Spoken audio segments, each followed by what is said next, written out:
नमस्कार दोस्तों, मैं हूं जिग्नेश परमार और आप सबका स्वागत करता हूं मेरे इस चैनल निवेश ज्ञान में। तो दोस्तों, आज इस वीडियो में हम बात करने वाले हैं एसबीआई म्यूचुअल फंड्स के द्वारा लॉन्च किए गए अपने नए NFO SBI international access US equity fund of fund के बारे में। तो दोस्तों, ये एनएफओ ओपन हुआ है 1 मार्च 2021 को और क्लोज होने वाला है 15 मार्च 2021 को। दोस्तों, इस एनएफओ के बारे में अच्छे से जानने के लिए आपको इस वीडियो को अंत तक देखना बेहद ज़रूरी है। अगर आपको ये वीडियो पसंद आए तो लाइक करें, कमेंट करें, शेयर करें और अगर अभी तक आपने चैनल को सब्सक्राइब नहीं किया है तो जल्द से जल्द सब्सक्राइब करें। तो आइए शुरू करते हैं SBI international access US equity fund of fund के बारे में। इस फंड की टैगलाइन है कि जिस कंपनियों ने यूएस को बनाया है वही कंपनियां अब आपके पोर्टफोलियो को बनाएगी। दोस्तों, ये एक open ended fund of fund प्रकार की इक्विटी स्कीम है जो कि इन्वेस्ट करने वाली है यूएस मार्केट की म्यूचुअल फंड और एक्सचेंज ट्रेडेड फंड स्कीम में। तो फंड ऑफ फंड की बात करें तो इसका मतलब ये होता है कि एक म्यूचुअल फंड स्कीम दूसरी म्यूचुअल फंड स्कीम के अंदर इन्वेस्टमेंट करती है। जैसे कि एक normal investor mutual fund scheme में इन्वेस्ट करता है, बिल्कुल उसी तरह से एक म्यूचुअल फंड स्कीम दूसरी म्यूचुअल फंड स्कीम में इन्वेस्ट करती है, उसे कहते हैं फंड ऑफ फंड। तो यहाँ पर एसबीआई के द्वारा जो एनएफओ लॉन्च किया गया है वो यूएसए के अंदर जो भी म्यूचुअल फंड स्कीम है वहां पर इन्वेस्टमेंट करने वाली है। तो ये अब होगा कैसे? भारत के इन्वेस्टर इस एसबीआई के एनएफओ यानी कि SBI international access US equity fund of fund के अंदर इन्वेस्टमेंट करेंगे रुपीस में और ये स्कीम इन्वेस्टमेंट करेगी यूएस डॉलर में Amundi funds US Pioneer fund में। यानी कि इंडिया के जो इन्वेस्टर है वो रुपीस में इन्वेस्टमेंट करेंगे एसबीआई के एनएफओ में और वो स्कीम यूएस की स्कीम के अंदर इन्वेस्टमेंट करेगी डॉलर में। अब एक प्रश्न और होता है कि यूएस की इक्विटीज में इन्वेस्टमेंट क्यों करना चाहिए? तो सबसे पहला रीजन है exposure to the largest market, यानी कि यूएस का जो मार्केट कैपिटलाइजेशन है वो 40 ट्रिलियन यूएस डॉलर है, जो कि 2 से 6 नंबर की कंट्रीज की जो कंबाइंड मार्केट कैपिटलाइजेशन होती है उससे भी ज्यादा मार्केट कैपिटलाइजेशन यूएस का है। तो इसीलिए हमें यूएस इक्विटी में इन्वेस्टमेंट करना चाहिए। दूसरा रीजन है part of major global indices, मतलब ग्लोबल इक्विटी का करीब 50% जितना हिस्सा यूएस इक्विटी रिप्रेजेंट करती है। इसका मतलब ये होता है कि पूरी दुनिया में से जो 50% इक्विटी एलोकेशन है वो यूएसए का है। तीसरा है वेल डाइवर्सिफाइड मार्केट, अलग अलग प्रकार के बहुत सारे स्टॉक्स में आप इन्वेस्टमेंट कर सकते हैं।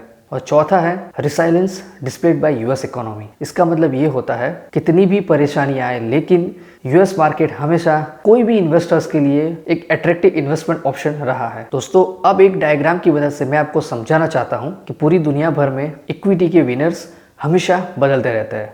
जैसे कि 2011 में US, Japan, UK, Europe, China, India में सबसे ज़्यादा रिटर्न दिया था यूएसए, जो कि होता है 0.0 और बाकी सारे मार्केट्स ने नेगेटिव रिटर्न दिया था। उसी तरह से 2012 में इंडिया का रिटर्न था 27.7%, 2013 का टॉपर था जापान 56.7%, 2014-15 में चाइना, 2016 में यूरोप, 2017-18 में फिर से इंडिया, 2019-20 में यूएसए। दोस्तों, इस डायग्राम की मदद से आपको समझ में आया होगा कि ग्लोबल डाइवर्सिफिकेशन कितना ज़रूरी है। तो अब हमें देखना है कि इस एनएफओ में कौन कौन से सेक्टर्स को ज़्यादा इम्पोर्टेंस दिया जाएगा। तो इसमें है 5G यानी कि 5th जनरेशन वायरलेस नेटवर्क को, दूसरा है artificial intelligence, autonomy, cloud computing and internet of things. तो इस फंड में इतनी थीम के स्टॉक को इम्पोर्टेंस यानी कि प्रायोरिटी दी जाएगी। अब हमें बात करनी है अमुंडी फंड्स यूएस पायोनियर फंड में, जिसके अंदर हमारे ये एसबीआई का एनएफओ इन्वेस्टमेंट करने वाला है। तो सबसे पहले हम बात करेंगे अमुंडी के बारे में। तो ये एक ग्लोबल इन्वेस्टमेंट मैनेजर है और करीब 2.1 ट्रिलियन यूएस डॉलर जितनी एसेट को मैनेज करता है।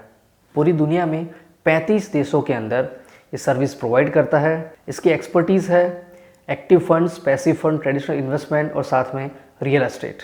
करीब 20 देशों के अंदर 1000 से ज़्यादा थर्ड पार्टी डिस्ट्रीब्यूटर है और 100 मिलियन से ज़्यादा रिटेल क्लाइंट्स है। 6 इंटरनेशनल हब्स है, Boston, Dublin, Milan, London, Paris and Tokyo और करीब 37 कंट्रीज़ में इसकी ऑफिसेज है। ये जानकारी थी अमुंडी ग्लोबल इन्वेस्टमेंट मैनेजर की और इसी का एक फंड है यूएस पायोनियर फंड, जिसके अंदर एसबीआई का जो हमारा एनएफओ है ये इन्वेस्टमेंट करने वाला है। अब हम इस यूएस पायोनियर फंड का सेक्टर एलोकेशन देखेंगे। Information technology 31.3%, consumer discriminatory 15%, health care 12.6%, financial 12.4%, industrial 11.8, communication and services 6.9%, materials 4.5%, energy 3.4% and consumer staples 2.1%। तो दोस्तों इतने सेक्टर्स के अंदर इतने परसेंटेज का इन्वेस्टमेंट इस स्कीम के अंदर हो रहा है।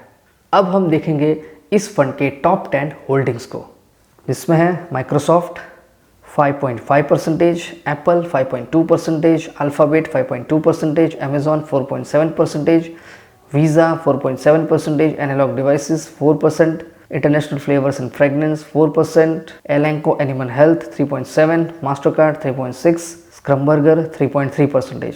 ये थे इसके टॉप 10 होल्डिंग्स, जिसका एलोकेशन है टोटल स्कीम में 43.9% जितना। तो दोस्तों ये थी जानकारी Amundi funds US Pioneer Fund के बारे में, कि जहां पर हमारा SBI international access US equity fund of Fund जो एनएफओ है वो इन्वेस्टमेंट करने वाला है। तो अब हम जानकारी लेंगे हमारे एसबीआई के एनएफओ डिटेल्स के बारे में। इस स्कीम का ऑब्जेक्टिव है यूएस के मार्केट में इन्वेस्टमेंट करके long term capital gain generate करना।